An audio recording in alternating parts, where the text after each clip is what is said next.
Chapter 3 Mr. Wonka and the Indian Prince.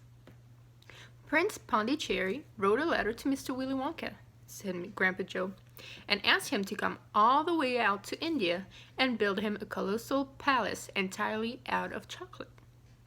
Did Mr. Wonka do it, Grandpa? He did, indeed. And what a palace it was! It had 100 rooms, and everything was made either of dark or light chocolate.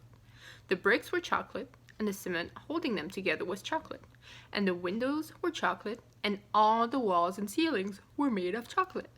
So were the carpets, and the pictures, and the furnitures, and the beds, and when you turned on the taps in the bathroom, hot chocolate came pouring out. When it was all finished, Mr. Wonka said to Prince Pondicherry, "I warn you, though, it won't last very long, so you'd better start eating it right away." "Nonsense!" shouted the prince. "I am not going to eat my palace. I am not even going to nibble the staircase or lick the walls. I am going to live in it."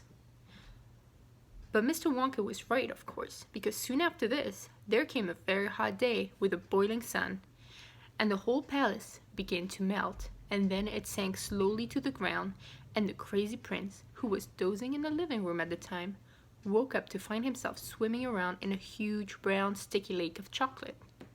Little Charlie sat very still on the edge of the bed, staring at his grandfather. Charlie's face was bright, and his eyes were stretched so wide you could see the whites all around. "Is all this really true?" he asked, "or are you pulling my leg?" "It's true," cried all four of the old people at once. "Of course it's true. Anyone can tell you." "And I'll tell you something else that's true," said Grandpa Joe. And now he leaned closer to Charlie and lowered his voice to a soft, secret whisper. "Nobody ever comes out." "Out of where?" asked Charlie. "And nobody ever goes in."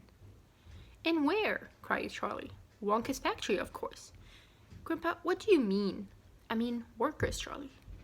"Workers?" "All factories," said Grandpa Joe, "have workers streaming in and out of the gates in the morning and evenings, except Wonka's. Have you ever seen a single person going into that place or coming out?" Little Charlie looked slowly around at each of the four old faces, one after the other, and they all looked back at him. "Hey, buddy." "Yeah." They all looked back at him. They were friendly, smiling faces, but they were also quite serious. "Don't do this again." There was no sign of joking or leg pulling on any of them. Do you like the story? "Well, have you?" asked Grandpa Joe. I don't really know, Grandpa," Charlie stammered. "Whenever I walk past a factory, the gates seem to be closed." "Exactly," said Grandpa Joe. "But there must be people working there." "Not people, Charlie. Not ordinary people, anyway."